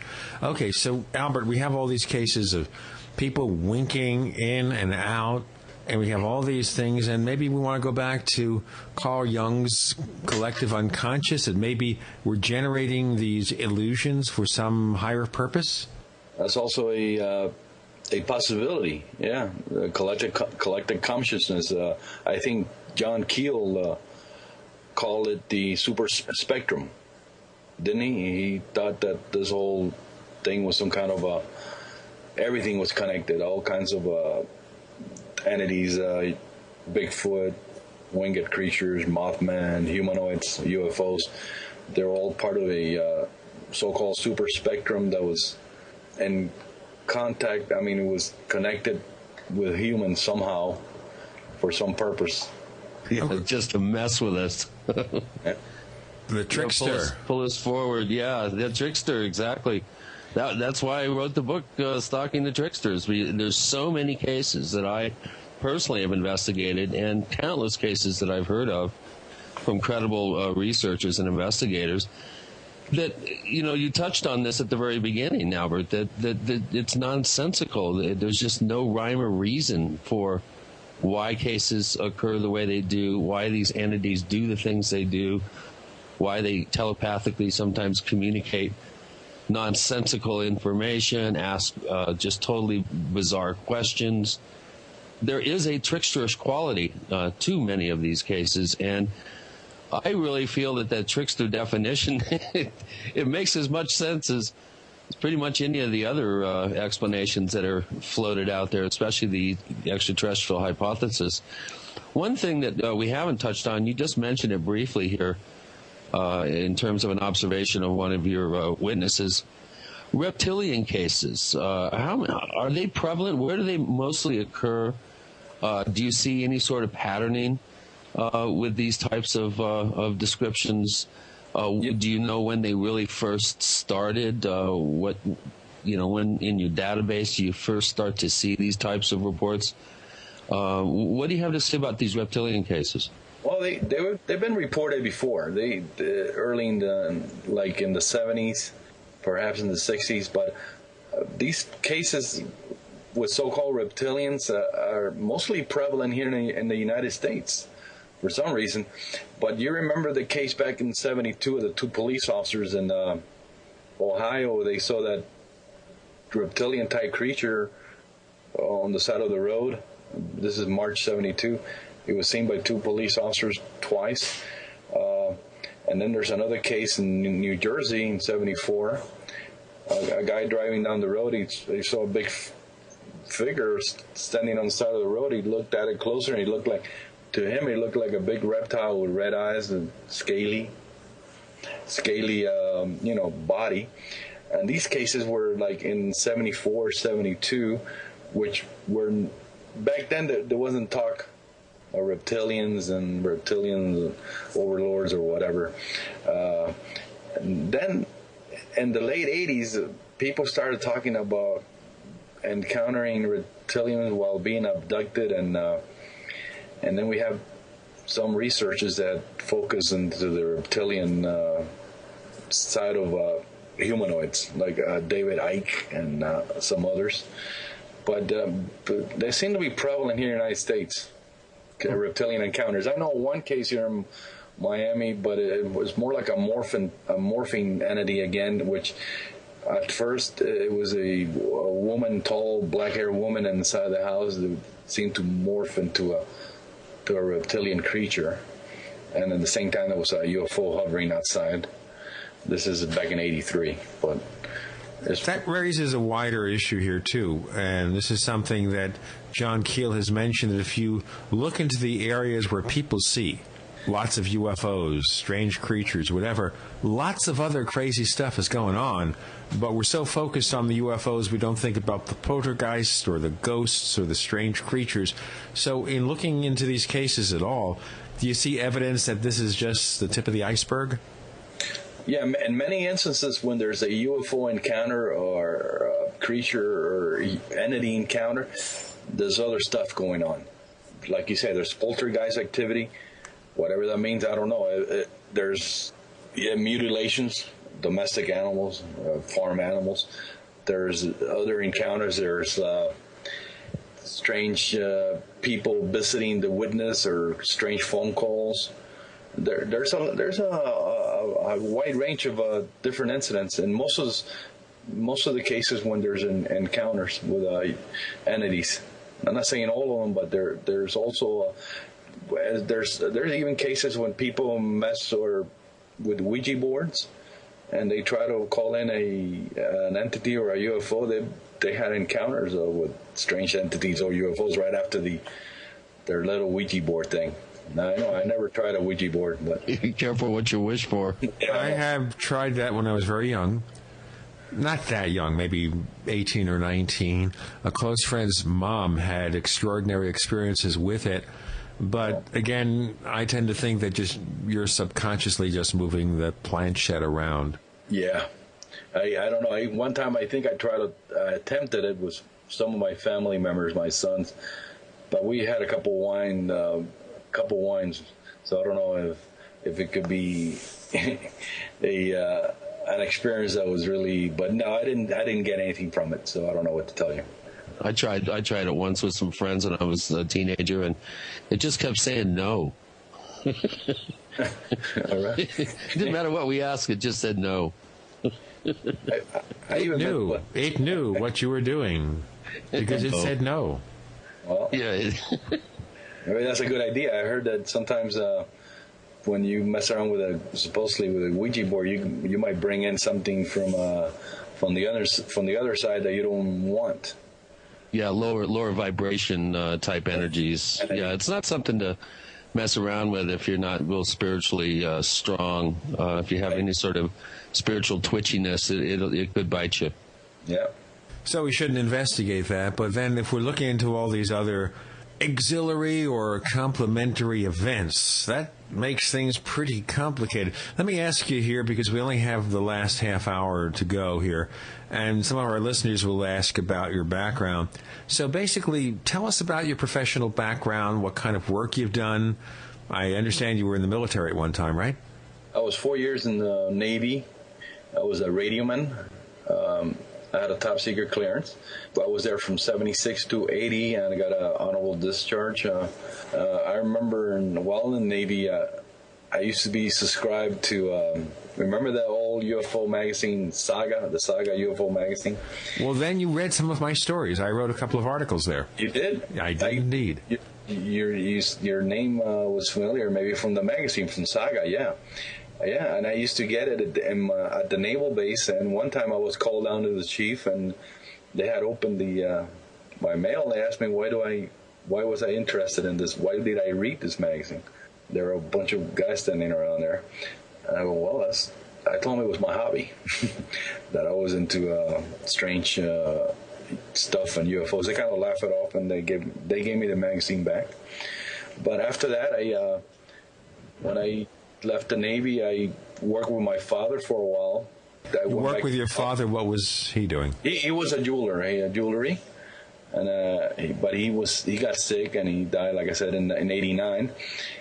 But already then, I already joined a local. I work for the local government here in Miami-Dade. I've been working there for 27 years. What is your function? That's all I would like to say about that, because I don't want to mention the entity that I work with. Fair enough. We don't want to get you in trouble either. Do they occasionally come to you and say, Albert, this stuff's a little bit crazy. Why are you involved? No, not really. I keep it pretty low key, and they're pretty much they don't bother me. Does that connection help you research some of this stuff? I try not to mix. I try not to mix my work with my research. If I hear anything related there, I later on maybe I attempt to follow up, but not connected with my work. Now, you have a family, you have kids, a wife. Yes. Have they ever had any experiences? Two of my sons have. My middle son, Alex, he had in my other apartment where I used to live before I moved over to my new home. This place was kind of weird. You'll be sitting here at the computer, and you swore there was somebody standing behind you. You would look back, and there was nobody there. Anyway, he told me that one day he saw a man wearing what appeared to be a brown monk's habit in one of the rooms, which is weird. And before that, at the other house, he was in his room sleeping. All of a sudden, he woke up and he saw what he described to me, what looked like an older lady, and standing in the room, looking at him. She looked normal, except he could only see her from the waist up, no legs, or only the waist up. He was standing there, or floating there, looking at him. And one of my other sons seen what he described to me as a luminous disc-shaped object outside the home one time, which I didn't see. How old were they when these things happened? Maybe 18 for the first one, and the other one was much younger, maybe 10 or 11 or younger than that, 9. Okay, looking at influences, were they aware that you had unusual encounters when you were young? I never talked to them about that until they were older. They knew that I would read. I used to have a large collection of books, magazines. I still have, and I lost half of it. And they knew I read books about that, and I will get magazines on it on the mail. Yeah, but they knew about my interest on the subject. Yeah, that reminds me of my childhood when I was growing up. My father was in the Coast Guard in the mid to late 40s in Puget Sound. I grew up in the Seattle area, and I recall him mentioning to us that they had just gotten new radar units and that they had seen these objects flying incredibly fast. They estimated about 10,000 miles an hour, and at one point they felt that they were going in and out of Puget Sound up near the top of the San Juan Islands. And I remember that always had a real impression on me, and I always wanted to see a UFO, but during the whole time I was in the home, I never got a chance to see one. But I find it interesting that Albert's kids have had inexplicable, especially in the case of seeing the humanoid forms in the house, very inexplicable events. Right. How did you handle that when they told you that? What did you say? Did you give them some advice? Or? Well, I told them that immediately tell me about it. I would like to know what they saw. And actually, one of the experiences, the one with the guy wearing the monk habit, I included in my reports because he was so sincere about it and so worried about it. I told him, look, maybe what you saw is some kind of friendly entity that just wanted to communicate with you, so not to worry about it. But I encouraged them to tell me if they or any of their friends see or encounter anything. Yeah. Have you had any cases that have been referred to you by the your work? In other words, maybe a report comes in, people know of your interest, or think, well, maybe we should have Albert check into this. Have you had any cases like that referred to you? Yeah, 2 or 3. I had a case in which a security guard, this is back in '89. I didn't actually talk to the guy, but I talked to him on the phone later on. The security guard encountered 3 in a shopping center. This is about 3 o'clock in the morning.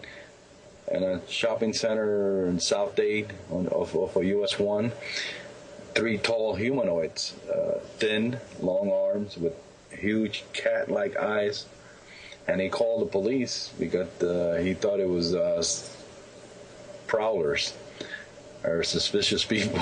And the cat burglars. Yeah. And I believe police responded to the site, and they wrote a report. I used to have a copy of the police report. I don't know what I did with it. Perhaps I lost it when I lost half of my. I used to have like I said, a huge collection of books and magazines, but I went through a divorce, and no, I don't want to go into details, but I lost a lot of my material. Yeah. I hate when that happens.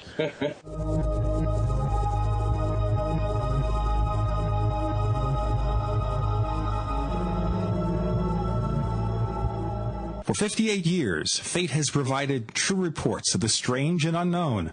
Fate brings you the latest in all aspects of the paranormal, like angels and miracles, psychic phenomena, ghosts, UFOs, and much, much more. To receive your complimentary Fate magazine, call now at 1-800-728-2730 or visit their website at www.fatemag.com. That's 1-800-728-2730 or www.fatemag.com. What are you waiting for? Your fate awaits. Hi, this is Don Ecker, and you are tuned in to the Paracast. Let me tell you what, you're going to hear stuff here that you probably won't hear anywhere else. Hear that, George Snorri? Albert Rosales, humanoid researcher, experiencer, our co-host Christopher O'Brien. Albert, we don't have a lot of time, and maybe we should look into the end game here for you. Do you intend to maybe collect this into a book? Everybody's written a book about UFOs. I wrote a book once about the hollow earth that I was going to publish myself, and something happened, and maybe it was my first marriage ending, and I never got around to it. So is there a book in your future, Albert? I'm hoping there will be. I'm hoping to put all my stuff together into some kind of catalog of cases, into a case catalog, but I would imagine it will have to be several volumes of a book. 15,000 reports, I would hope so. Yeah, that would be an awful big book. Yeah, I know. But I'm trying to type some journals now that I'm working on, and I think a couple of them are going to be published in the magazines, and that new magazine UFO Matrix. I don't know if you guys heard about in the UK, but I'm working on journals, and I'm hoping, maybe in the future I could write a couple books. Maybe when I retire. Who knows? Keep adding to that database. It sounds like it grows monthly. It's pretty amazing, some of the stuff reported around the world, boy. Yeah. All right, so maybe you'll collect this stuff. Now, that's an important point, too. What about the existing UFO investigative bodies like MUFON? Do they ever call Albert and say, hey, look into this? Or what do you have? Give us more information? Well, I can tell you that MUFON, they always want me to be a member. Of course, when I ask them for assistance in collecting cases, they never answer. They have a new president now in the MUFON, a new leader, which I haven't contacted yet. I'll see if I have better luck. But I've been a member of MUFON on and off, and right now I'm not. I don't think that the last MUFON president was. Hey, this is the kind of guy that maybe they will contact you. I will contact MUFON for assistance in getting cases, getting more information on some of their humanoid cases. I will never get an answer. However, they will contact me and asking me to either become a member or, assist and with files and joined MUFON for a long stint. I did for 2 years, but then I stopped. Now, there's not that many. There are a lot of researchers like you, Chris, and many others that I could think of, and Stan Gordon in Pennsylvania, and Druffel in California. There's many good researchers out there, which are doing a great job. But as far as a large UFO groups or organizations, at least in the U.S., there isn't that many. I know in Europe there's more groups, a lot of groups actually in Europe, and there's more what I think interest over there in the matter. Is MUFON the only game in town, pretty much, as far as major UFO investigative bodies? What about the Center for UFO Studies? Is that still even around? They're still around, but I don't think they even publish a journal anymore. They used to. I don't think they do anything anymore, actually. Gene, you know where the largest UFO group in the world is, right? China. China has the largest membership rolls of any other UFO group. I forget. It's huge. I remember seeing the number once and scratching my head going, wow, this is really quite an emerging there's a lot of emerging interest in China in these types of events, and which brings me to a question, Albert. Do you have any contacts with any of the Chinese and Far Eastern groups? Have they funneled you any sort of cases? I know this Michael Cohen guy seems to be coming up with new China stuff all the time. A lot of it is questionable. But I don't know do you what have he any? gets, but I haven't had any contacts from China. No, I had some contacts like Philippines, Indonesia, Malaysia, Australia. But I used to have contact in Japan. I don't know what happened with that, but I know I haven't been able to get any Chinese contacts. But now, years ago, Albert and Chris, I used to be in touch with a number of people in Japan, and they spoke English pretty well. Otherwise, I'd be severely crippled in trying to communicate with them. And there were active UFO investigative bodies in Japan. Do we still see that, or have they gone by the wayside like many of the UFO organizations in the U.S.? Yeah, that's a good question. I think there's one group. I think it's called UFO Japan. But I don't think they speak any English, because I try to contact them. I send them some of my cases, and I send them a couple emails, but I didn't get any, and I never got any response from them. But they do have quite a large website and database, but all in Japanese, and I don't know about any others. No. In general, isn't that unfortunate, the fact that we don't have really international UFO bodies? Like MUFON supposedly is international, but it's mostly in the USA and hasn't been as active maybe in some areas as it should be. What about that? What's the problem that we can't get all these disparate bodies together and try to figure it out together? I don't know. I'm thinking maybe the different point of views everywhere. They can't agree to. I mean, there's some people that some groups got their agenda, their theories, their pet theories, and they just don't accept the other theories or agendas, and they just can't get together. I don't know. It's unfortunate. It is, and a lot of the researchers don't like to share their information either, which is, I think, is unfortunate. They keep their information, and then when they if they stop researching or go away or pass away, and then their research goes to naught. It's lost. Nobody ever hears about it. And I know of that happening before to all the APRO files and the old APRO group. Jim and Carol. I know where all those files are. I've been trying to get access to them for about 6-7 years. Where are they? Okay, APRO is centered in Tucson, Arizona, ladies and gentlemen. Yep. Jim and Carl Lorenzen were started in the 50s, covered a lot of cases in South America, a lot of really cutting-edge information, a lot of people helping them out. Now, I have to tell you that Jim Lorenzen was a really gentle guy. I hated Cora Lorenzen, never got along with her for some reason. Really crusty old lady. I was going to say old, you know what, but I won't. But okay. She wore the pants. Well, yeah, whatever. Okay, so what happened to these records? Where are they now? You've been trying for years to get a hold of them, Chris. Where are the records being stored? Well, they're in a storage facility whose location is a closely guarded secret. There's a couple that live here that worked with the Lorenzens towards the end of their life. Both Cora and Jim died fairly close together in time. And when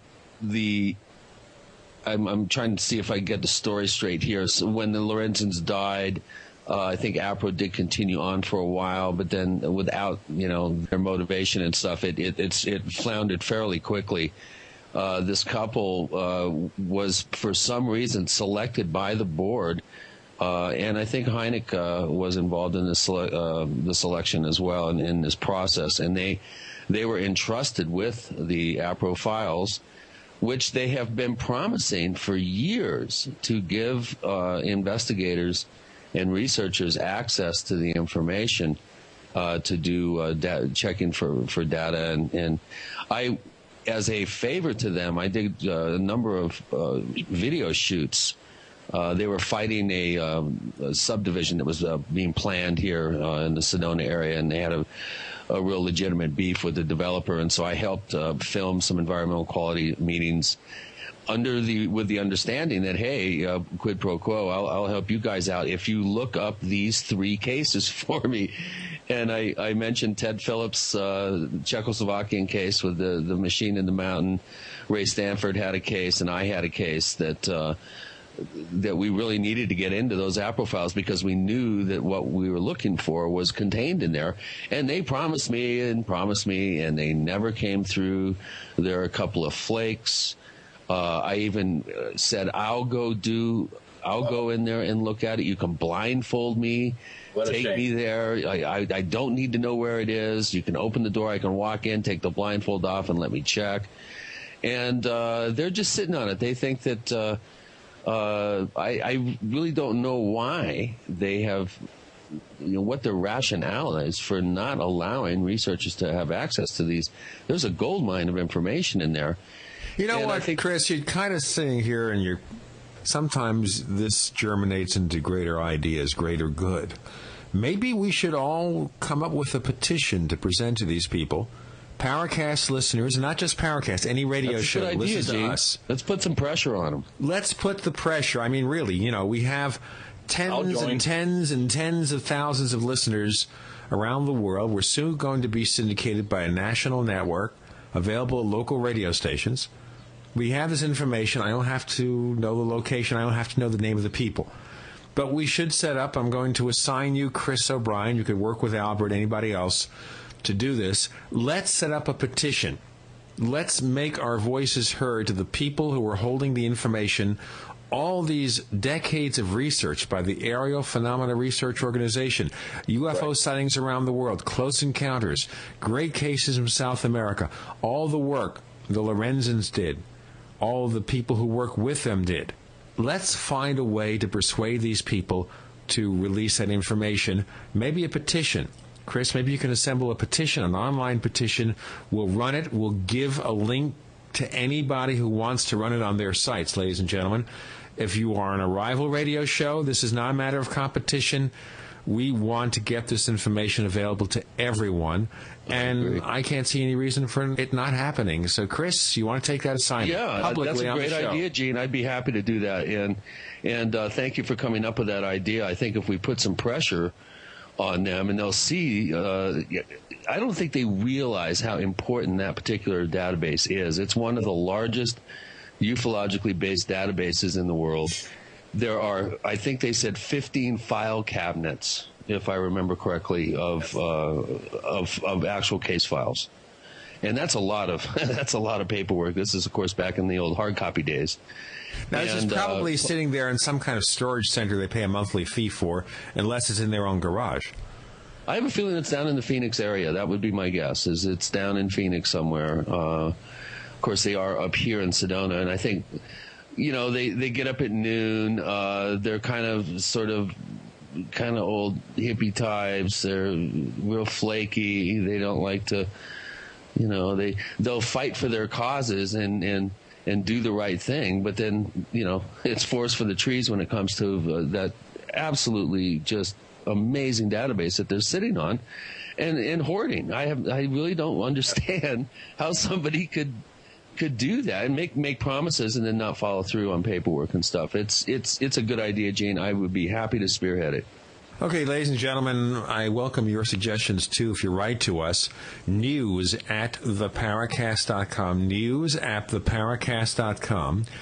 And your suggestions how we might persuade these people nicely. We're not talking about legal action. We're not talking about ringing up Peter Gersten, the New York lawyer who lives in Arizona now, who did a lot of those Freedom of Information actions. We're talking about friendly, nice, a petition, gentle pressure. None of that really wild stuff. Gentle pressure. And pretty please with sugar on top. Exactly. No venom. No venom. Now, maybe some scorpion venom. No scorpion venom either. I know you know about that stuff, Chris. So yeah, they're already kind of numbskulls already. I don't think they need any more numbing. Well, we can't use that word, but you already let it drop. Okay, it doesn't matter. If the information's here in Phoenix, and I'm not far from Phoenix, as we all know, I will go there personally and have a look at it with them, and they could. If they want, even though the Lorenzens hated me, so that wouldn't work, would it? No, Chris will come down. We have Antonio Huneas, who lives in the area. We can have a lot of people come over, take a look at this information, help, at least get it into a way that it can be submitted. Maybe somebody can scan the papers. We can put them online. Lots of stuff. And we'll talk about this in future episodes of the Paracast and see where it stands. Yeah, okay. Good idea, Gene. Okay, Albert, we have just a couple of minutes left. We didn't mean to ignore you. I guess there's a lot of information they have that you would like to get your hands on. But where do you intend to go from here? You don't do the public appearance circuit. You don't do the radio show circuit. What do you expect to continue to do? Well, I'm going to continue to do my database. I'm going to my journals and write to whatever magazine wants to publish some of my articles. But like you said, I'm going to be working on some books also. And whoever's willing to do a radio show with me, I'm willing to do it. I just haven't been approached so many times. A couple of times I haven't been able to do it because my work and different issues. But I'll be more than glad to do the radio circuit. And I haven't done it too much, but I've done 3 or 4 or 5 maybe. Ladies and gentlemen, if you click on Albert Rosales' name at theparacast.com, you'll be taken right to the database. You can see all the information he's collected about UFO humanoid encounters, and if you have more information, it has his email address there.